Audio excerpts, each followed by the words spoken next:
Nah, baiklah, saya mulai dengan meterai. Pembukaan 7 meterai, saudara, dalam Wahyu pasal yang ke-10, ayat 1 sampai dengan ayat yang ke-10, mohon dibuka pada Alkitab saudara, dan saya undang kita bangkit berdiri sejenak dan kita akan membacanya. 1, 2. Dan aku melihat seorang malaikat lain yang kuat turun dari sorga, berselubungkan awan, dan pelangi ada di atas kepalanya, dan mukanya sama seperti matahari, dan kakinya bagaikan tiang api. Dalam tangannya ia memegang sebuah gulungan kitab kecil yang terbuka. Ia menginjakkan kaki kanannya di atas laut dan kaki kirinya di atas bumi. Dan ia berseru dengan suara nyaring, sama seperti singa yang mengaum. Dan sesudah ia berseru, ketujuh guru itu memperdengarkan suaranya. Dan sesudah ketujuh guru itu selesai berbicara, aku mau menuliskannya. Tetapi aku mendengar suatu suara dari sorga berkata, meteraikanlah apa yang dikatakan oleh ketujuh guru itu, dan janganlah engkau menuliskannya. Dan malaikat yang kulihat berdiri di atas laut dan di atas bumi, mengangkat tangan kanannya ke langit, dan ia bersumpah demi Dia yang hidup sampai selama-lamanya, yang telah menciptakan langit dan segala isinya, dan bumi dan segala isinya, dan laut dan segala isinya. Katanya, tidak akan ada penundaan lagi, tetapi pada waktu bunyi sangkakala dari malaikat yang ketujuh, yaitu apabila ia meniup sangkakalanya, maka akan genaplah keputusan rahasia Allah seperti yang telah ia beritakan kepada hamba-hambanya, yaitu para nabi. Dan suara yang telah kudengar dari langit itu berkata pula kepadaku, katanya, pergilah, ambillah gulungan kitab yang terbuka di tangan malaikat yang berdiri di atas laut dan di atas bumi itu. Lalu aku pergi kepada malaikat itu dan meminta kepadanya supaya ia memberikan gulungan kitab itu kepadaku. Katanya kepadaku, ambillah dan makanlah dia. Ia akan membuat perutmu terasa pahit, tetapi di dalam mulutmu ia akan terasa manis seperti madu. Lalu aku mengambil kitab itu dari tangan malaikat itu dan memakannya. Di dalam mulutku ia terasa manis seperti madu, tetapi sesudah aku memakannya, perutku menjadi pahit rasanya. Amin. Terima kasih, silakan kembali. Dari pembacaan tadi, para kekasih, saya ada 2 pertanyaan. Yang pertama, apa perkataan 7 guru itu? Apa? Tolong. Boleh angkat tangan. Ya. Apa perkataan dari 7 guru itu sedang bicara apa? Tidak tahu. Karena memang tidak boleh ditulis. Betul apa tidak? Misteri. Ini rahasia Allah. Karena tidak boleh ditulis. Semua perkataan Allah ditulis. Saudara, tetapi ini tidak boleh ditulis. Ini sangat luar biasa. Saudara yang kekasih, kalau saudara tahu mengenai soal ini, maka saudara akan sangat menghargai. Oh Tuhan, saya termasuk kelompok yang istimewa dong. Saya boleh. Ya, Tuhan bilang, iya kamu kelompok istimewa. Karena kamu akan seperti Yohanes. Kamu tidak membaca, di sini tidak ada perkataan guru, tidak ada. Tetapi kamu akan langsung aku ajari di dalam pikiran, di dalam hati sanubarimu. Amin. Perkataan firman ini luar biasa loh saudara. 2 minggu yang lalu saya menyampaikan paparan ini secara teologis di Jakarta. Saya memetik judul dalam bahasa Yunani, ipsissima verba Jesu, yang berarti sesungguh-sungguhnya perkataan Yesus. Tetapi saya membaca pasal 10 saya kaget. Ada perkataan Yesus yang tidak boleh ditulis. Jadi saudara mesti tahu, perkataan yang ditulis ini sudah luar biasa. Ada perkataan yang menceritakan tentang Yesus, itu bukan ipsissima verba Yesu, tetapi ada perkataan yang keluar dari mulut Yesus. Ada Alkitab yang ditulis perkataan Yesus pakai tinta merah ya. Dalam bahasa Inggris, dalam bahasa Indonesia juga saya lihat. Nah, itu yang ditulis dalam tinta merah itu yang Yesus katakan sendiri. Itu ipsissima verba Yesu. Itu jelas perkataan Yesus. Bukan perkataan Rasul Paulus, bukan perkataan Petrus, Yohanes dan lain sebagainya, bukan. Tetapi satu ini istimewa. Gak boleh ditulis. Sudah. Jadi saudara melihat bahwa apa sebabnya? Supaya apa? Supaya anak-anak Tuhan akhir zaman, katakan sebagai jemaat akhir zaman, saya harus lebih peka dengan suara Roh Kudus. Makanya tiap-tiap orang beda. Nanti Tuhan akan bicara beda. Saudara, kalau saya membeli baju, saudara, ini ukuran 15,5, semua orang 15,5 pakai. Tapi ini bukan ukuran saya. Cuma bisa saya pakai. Saya biasa membuatkan di satu tailor atau beberapa tailor. Itu ukuran saya persis. Tapi ini ukuran semua orang. Yang ukurannya 15,5. Kalau saya pakai beda dengan yang dibikin oleh tailor yang membutuhkan waktu 1-2 bulan dan sangat rajin dan sangat presisi, beda. Saudara, saya ingin memberitahu, suara Roh Kudus sangat spesial buat saudara, buat saya. Jangan sampai engkau dan saya nggak ngerti, tidak dong, enggak, Tuhan enggak bicara kok sama saya. Apa siapa? Karena saudara tidak peka. Saya tidak peka.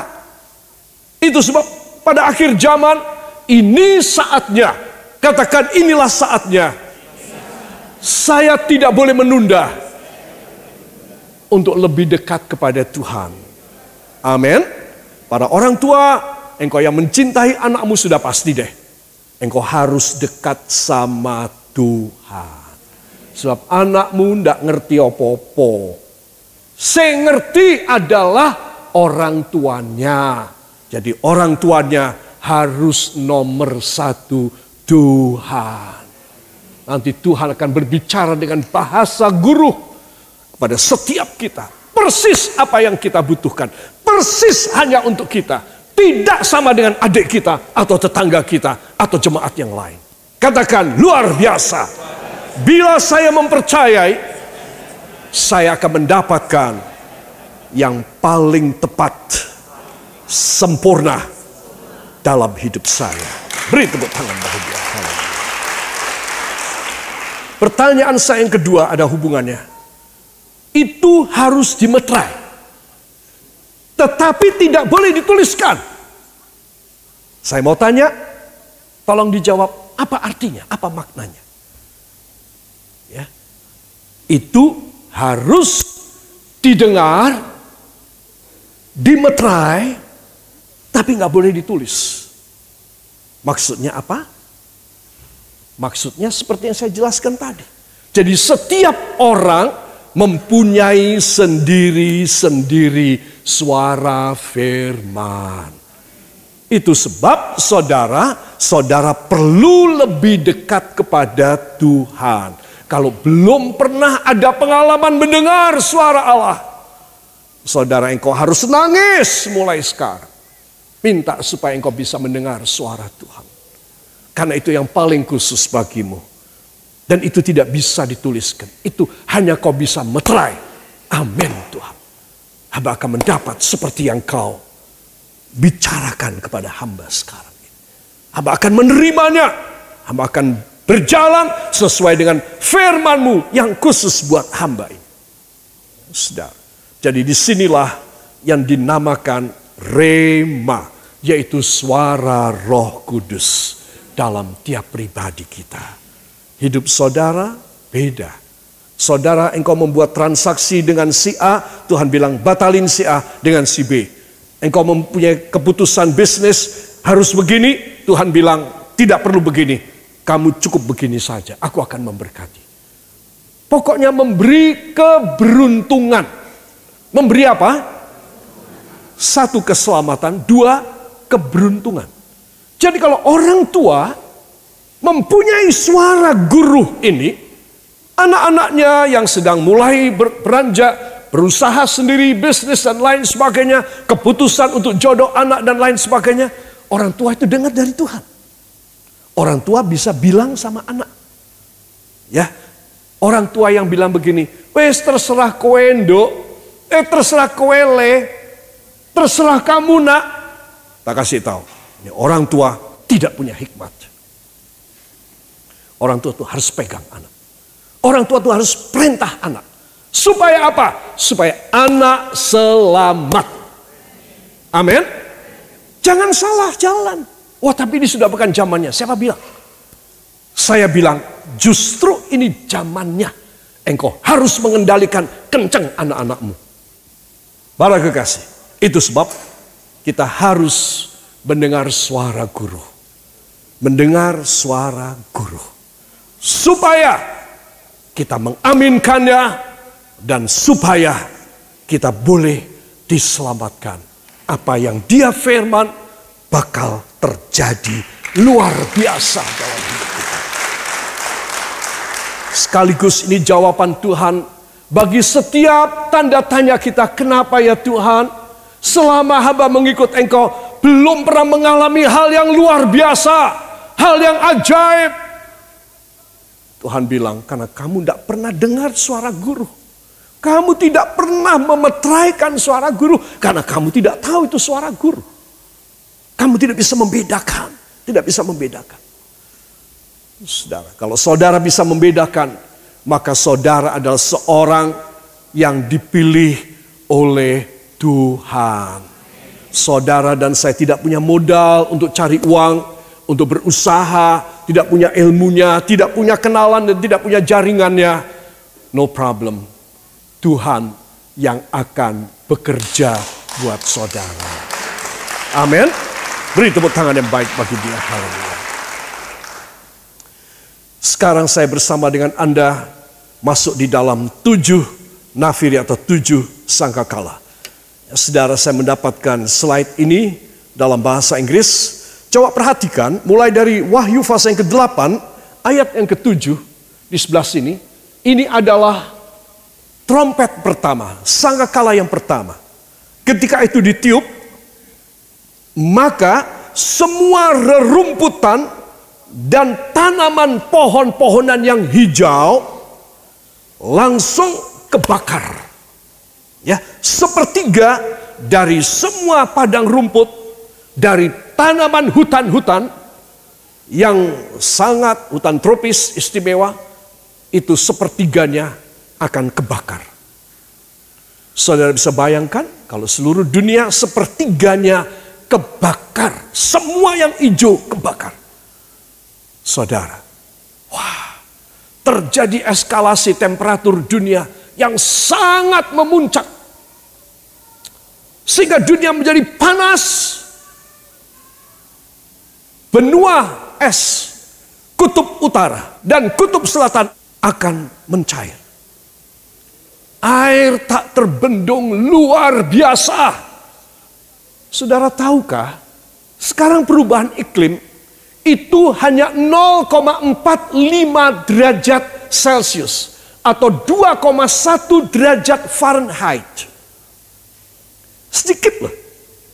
Setengah derajat tuh nggak terasa, saudara. Itu sudah bikin Antartika dan Arktika itu mulai mencair. Gugus-gugus mereka yang es itu mulai lepas satu sama lain. Lepas. Dan mereka mulai berjalan. Ketika mereka menjadi semakin kecil, air laut permukaan makin naik. Sehingga bisa mudah terjadi tsunami dan lain sebagainya. Ketika trompet yang kedua ditiup, pasal 8 ayat 8 dan 9, sepertiga laut menjadi darah. Mulai sekarang yang bukan secara saintifik. Trompet pertama itu saintifik, ilmiah. Suhu udara, bumi naik, meleleh es. Utara dan selatan meleleh. Mulai trompet kedua, mulai misterius, kuasa Allah yang bekerja. Sepertiga laut menjadi darah. Sepertiga kapal-kapal dan semua biota dan semua hewan makhluk laut mati. Mereka mati terendam pada darah. Saudara bisa bayangkan baunya kayak apa? Bakteri cepat berkembang luar biasa. Oh saudara, ini nafiri sangkakala kedua ditiup saja. Sudah benar-benar semua orang ateis sekalipun, agama apapun, sudah percaya ini hukuman Allah bagi dunia. Ini baru nomor 2. Sepertiga laut menjadi darah. Sepertiga kapal dan semua biota dan semua makhluk dunia, di laut mati. Saudara yang kekasih, luar biasa. Yang ketiga, ditiuplah trompet yang ketiga. Sepertiga air di seluruh dunia, sepertiga sumber-sumber ataupun sungai yang dikonversi menjadi air minum. Saudara, apa yang terjadi? Sepertiganya bukan dulunya tawar, sekarang sepertiga menjadi pahit. Itu berarti, saudara perhatikan, bukan sebagian ada yang tidak pahit. Tidak, pokoknya ada air minum, di situ ada kadar pahitnya 33%. Bayangin, bukan sepertiga dari, katakan dari 30 stok, 10 yang pahit, 20 enggak. Tidak, salah. Cara menghitung salah. Sepertiga dari volume. Jadi kadar kepahitan 33,3% pahit. Kita akan kasih gula, kita akan kasih madu, kita akan kasih apapun yang manis. Kita tetap seluruh dunia minum air pahit. Yang keempat ditiup. Sepertiga matahari, sepertiganya, dan sepertiga bulan, dan sepertiga jumlah bintang-bintang yang tak terhitung, sepertiganya padam. Saudara pernah membaca apa tidak? Sudah lama saya membaca, karena ini teknologi, ini penemuan sudah lama. Matahari itu ada satu noktah saja, satu titik yang dilihat oleh para astronom yang hitam, berarti sudah mau mati itu matahari. Dan itu mana yang tidak ada sinar mataharinya, itu akan membuat bagian dunia kita menjadi rusak. Ini sepertiganya tidak bersinar. Sepertiga bulan tidak memantulkan. Sepertiga jumlah bintang-bintang, baik itu planet-planet yang lain, yang kita lihat maupun yang kita tidak lihat, menjadi gelap. Saudara, itu hebat sekali. Saudara, matahari adalah sesuatu yang dahsyat. Ya. Kemudian trompet yang kelima, pasal 9 ayat yang ke-1 sampai 12. Ketika ditiup, Tuhan mendatangkan belalang. Belalang, ya saudara, itu akan datang dan belalangnya sakti. Belalangnya itu tidak bisa dibunuh, tidak bisa dibom, tidak bisa ditembak. Dan belalang ini, saudara, mengeluarkan api dari mulut dan menyengat dari belakang, luar biasa. Dan ini belalang Jumlahnya banyak sekali. Ya saudara, ini adalah pasukan iblis yang terbang kemana? Seluruh dunia. Dan dia akan menyengat, dia akan makan besi, dia akan makan logam. Saudara, segala perkara yang aneh, yang ajaib terjadi. Saudara, ketika sangkakala ke-6 ditiup, pasal 9 ayat yang ke-3 sampai 21. Saudara, ada 200 juta tentara yang turun ke Armageddon. Dan mereka akan berperang dengan tentara Allah. Saudara yang kekasih, kalau saudara ke Israel, kita melihat dari dalam bus, kita melewati padang yang luas. Konon luas banget katanya. Ya saudara, sampai seberapa bagian Israel. Disitulah bakal terjadi peperangan yang hebat. Dan akan muncul 200 juta angkatan perang. Yang siap untuk membunuh manusia. Saudara yang kekasih, baru pada yang ke-7, sangkakala ke-7 yang kita pelajari dari Wahyu pasal yang ke-10. Ketika ini ditiup, semua selesai. Kerajaan Allah diproklamirkan. Saudara, Yesus turun dari sorga, berhenti di awan-awan. Orang-orang yang mati dalam kubur, keluarkan diberi tubuh yang baru, ketemu dia. Kloter pertama, kloter kedua, kita yang masih hidup, dirubah dalam sekejap, dan bertemu Tuhan Yesus di angkasa. Saudara, dari apa yang kita dengar sekarang ini semua kita nggak tahu kita akan mengalami apa tidak. Mungkin saudara bertanya, kapan masa aniaya 3,5 tahun terjadi?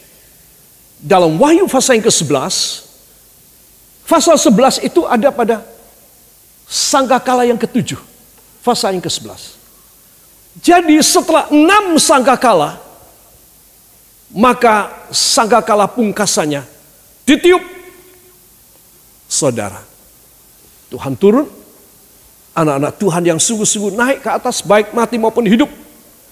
Nah, mereka yang tidak terangkat, mereka yang tidak berjumpa Tuhan di awan-awan, mereka masuk di dalam masa aniaya 3,5 tahun atau 42 bulan atau 1.200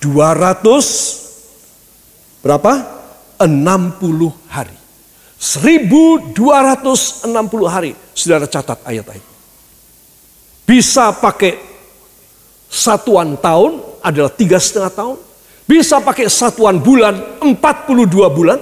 Bisa pakai satuan hari 1.260 hari. Saudara tahu Alkitab ini luar biasa.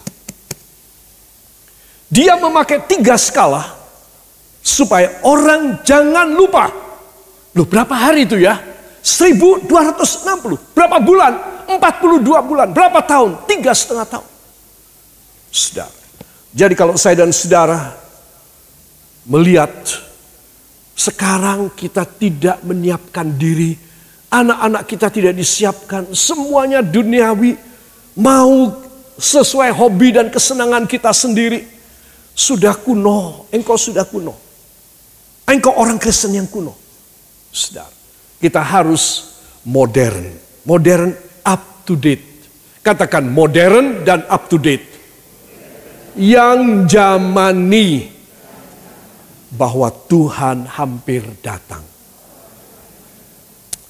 Sudah bukan waktunya saya dan Anda dalam kehidupan yang tidak taat kepada suara sangkakala Allah. Sekarang ini suara guru diberitahukan kepada kita. Masing-masing kita harus paham, harus ngerti apa suaranya kepada saya. Supaya apa? Supaya saya selamat. Ayat penutup pada malam hari ini kita akan baca dari Yehezkiel 33 ayat yang ke-5. 1, 2. Ia mendengar suara sangkakala, tetapi ia tidak mau diperingatkan. darahnya tertimpa kepadanya sendiri. Kalau ia mau diperingatkan, ia menyelamatkan nyawanya. Amin. Beri tepuk tangan bagi dia. Jadi para kekasih, ini ceritanya tentang ada penjaga dari atas menara jaga yang menjaga Israel dan Yehuda. Semua raja sekalipun harus tunduk sama suara peringatan dari penjaga ini. Walaupun dia tentara, pangkatnya itu rendah banget. Belum ke sini pangkatnya, baru di sini. Belum bengkok, masih lurus. Rendah sekali. Tetapi kalau dia sedang ditugaskan berjaga dan dia membawa sangkakala. Zaman dulu tidak ada teropong, tidak ada GPS, tidak ada sensor, jadi dia harus dengan mata telanjang ini meneliti, dia berjalan melihat sejauh matanya bisa, sampai matanya berair, karena dia paksa untuk kontraksi, melihat jarak jauh. Dia kalau melihat dari jarak jauh, titik-titik yang makin lama makin membesar dan mendekat, dia harus ambil sangkakalanya, dan dia harus meniup. Ayat ini mengatakan, siapa yang mau taat pada peringatan sangkakala dari prajurit ini, maka dia akan selamat.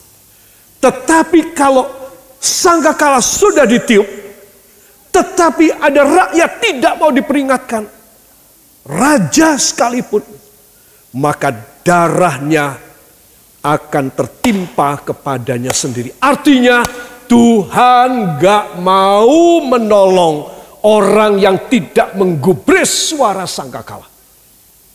Tetapi kalau tiba-tiba ditiupkan sangkakala, beberapa puluh tentara meniupkan trompetnya, dan semua bergegas bangun malam itu, saudara.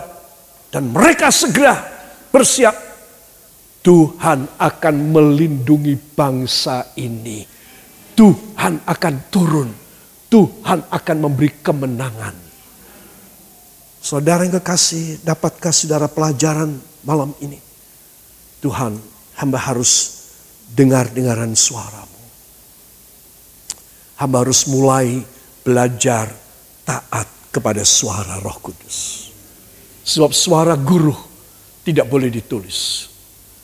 Hanya boleh didengar dan dimeterai. Tuhan, saya mau mendengar, saya mau mengaminkannya, saya selamat. Saya mau menjadi orang yang taat pada peringatan sangkakala yang telah disampaikan oleh hamba-Mu, gembala saya, supaya saya tidak menanggung darah saya sendiri, tetapi Engkau yang menanggung darah saya, Engkau yang menanggung. Artinya keselamatan diberikan kepada saudara dan saya. Tangannya turun kepada saudara. Beri tepuk tangan yang baik bagi dia. Terima kasih Bapa buat perkataan firman-Mu. Kami siapkan hati kami untuk terima firman-Mu dalam hidup kami. Karena kami tahu Tuhan, hanya firman-Mu yang menjadi kekuatan bagi kami. Untuk kami belajar, taat, dan setia melakukan firman-Mu. Ketika Roh Kudus-Mu berbicara kepada kami, kami belajar untuk taat Tuhan. Untuk kami boleh melakukannya dalam hidup kami. Maka tidak ada masa-masa yang sulit dan sukar dalam kehidupan kami.